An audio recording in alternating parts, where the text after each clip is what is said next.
Kalau saya melihatnya berbeda ya, kan karena datang ke DPR itu Presiden Prabowo, dia mengantarkan bonus 3 juta per hari. Kemudian ada musik-musik di situ yang dibawakan mahasiswa. Kemudian karena setir musik dan mereka dapat uang 3 juta per hari sebagai bonus, dan mereka berjoget. Kalau kita perhatikan semuanya kan presiden juga berjoget, Kapolri juga berjoget, ditambah hampir semua DPR itu berjoget. Tapi yang demo-demo itu hanya menyasar Uya-Kuya, kemudian Eko,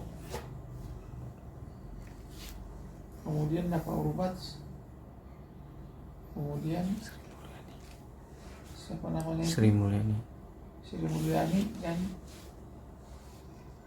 siapa namanya itu wakil ketua komisi 3 itu, Ahmad Saroni. ya. Kalau kita lihat dari nada bicaranya, paling yang pantas di situ Ahmad Saroni, karena dia salah. Dia bilang hanya orang bego yang menginginkan DPR dibubarkan, kan gitu. Kemudian Menteri Keuangan bilang, nah, guru-guru itu jadi beban negara, jadi beban rakyat, kan gitu. Paling hanya dua itu aja yang salah menurut saya. Kalau soal joget-jogetnya kan semua joget-joget. Malah presiden tidak didemo, langsung dia berkelit membela rakyat. Padahal sebelumnya dia sudah memberi abolisi dan amnesti kepada koruptor, ya kan?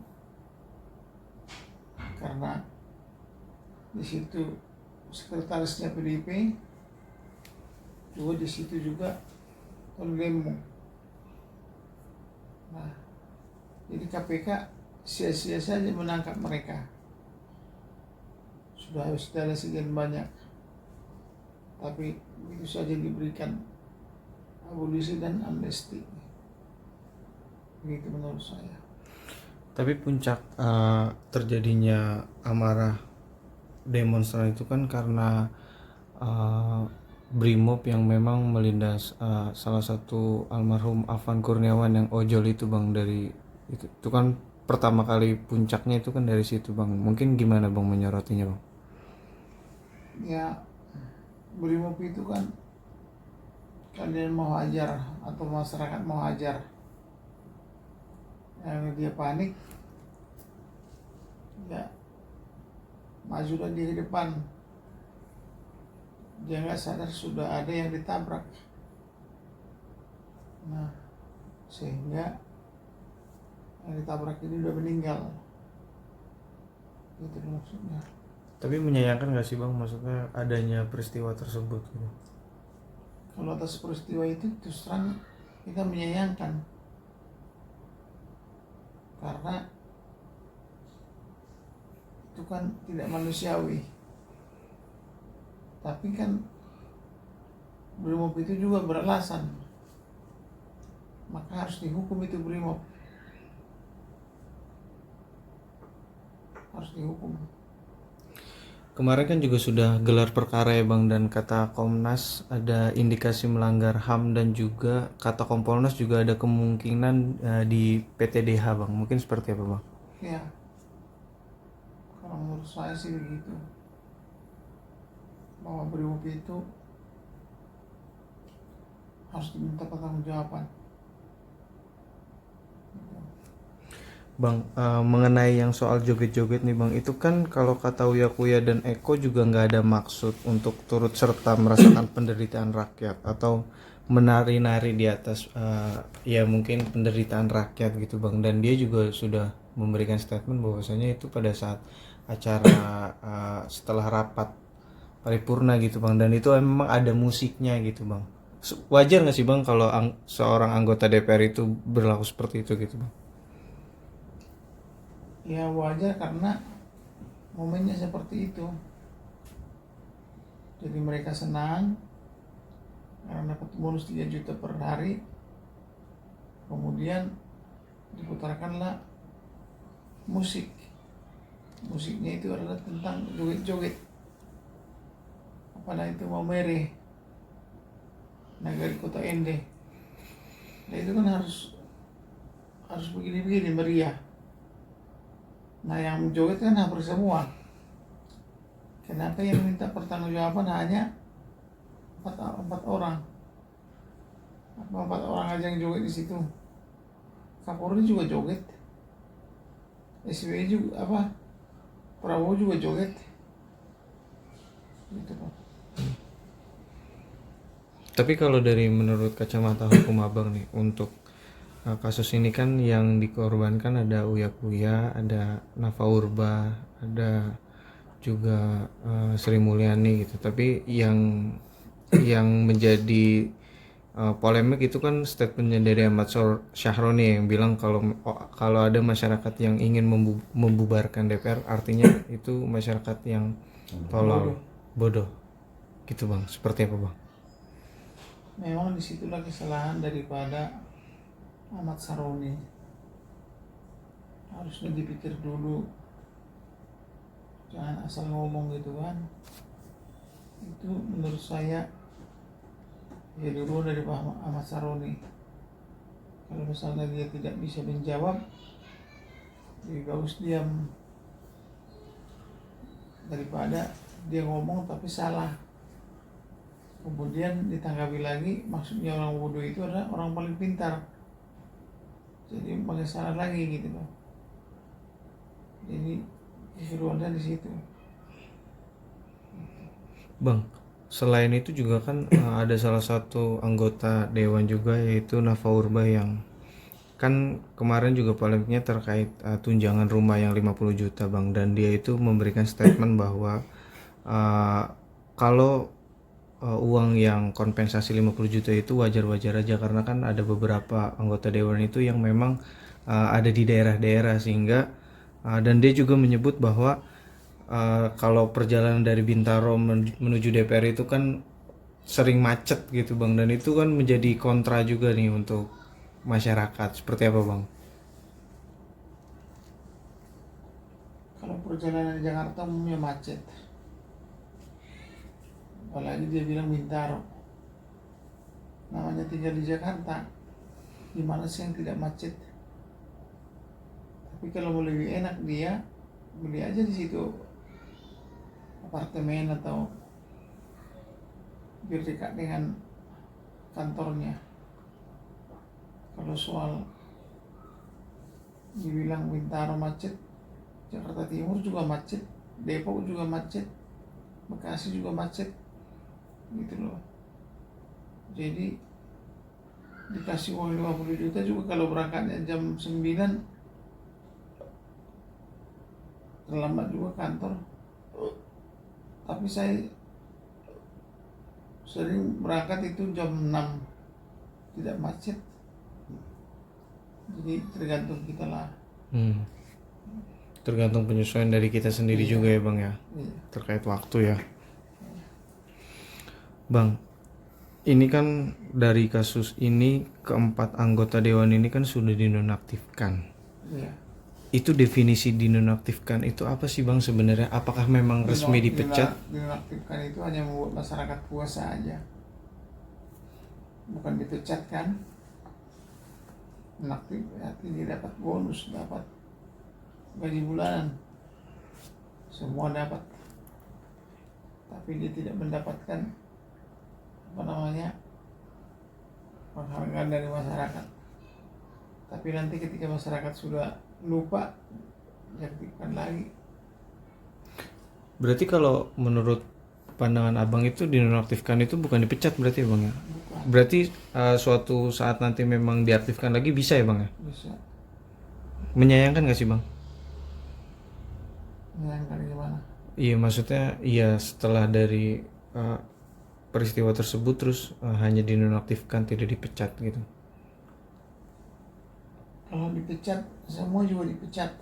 Presiden juga dipecat, Kapolri juga dipecat, semua anggota dewan itu dipecat. Karena semua orang kan joget-joget kan.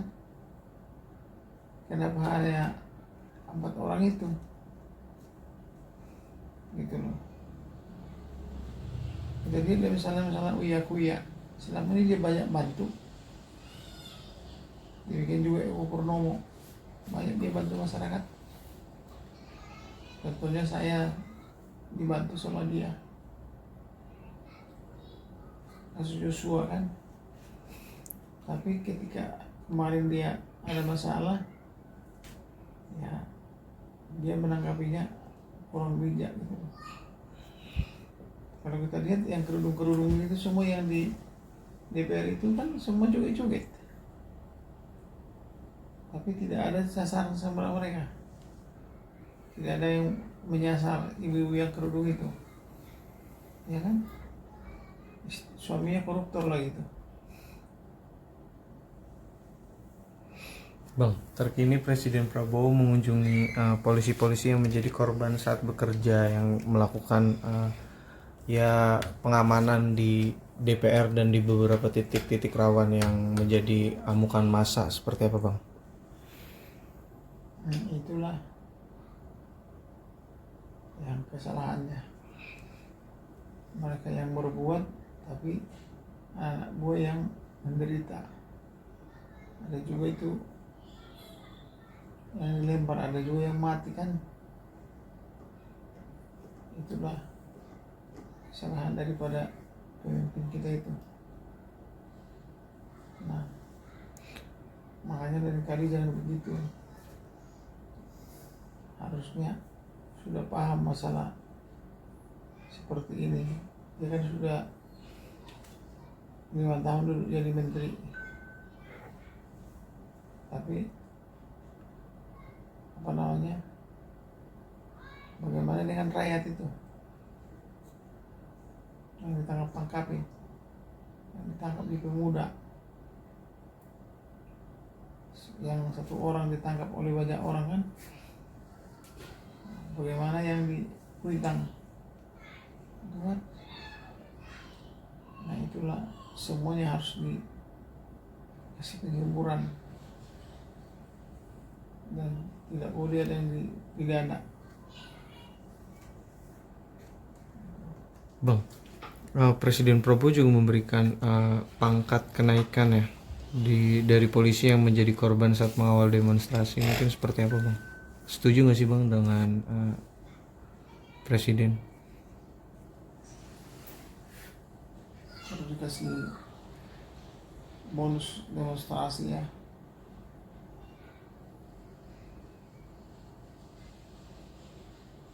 Ya tergantung momennya. Kalau dikasih ya disyukuri aja.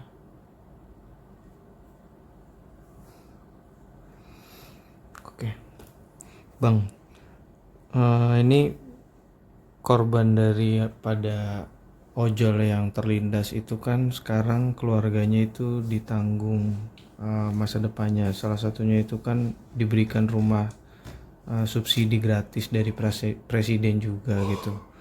Mungkin melihat hal tersebut seperti apa bang? Ya dia kan jadi korban kan karena berada di situ. Keberadaannya di situ kan bisa saja dia lagi mengantar penumpang, bisa juga karena disandra oleh teman-temannya.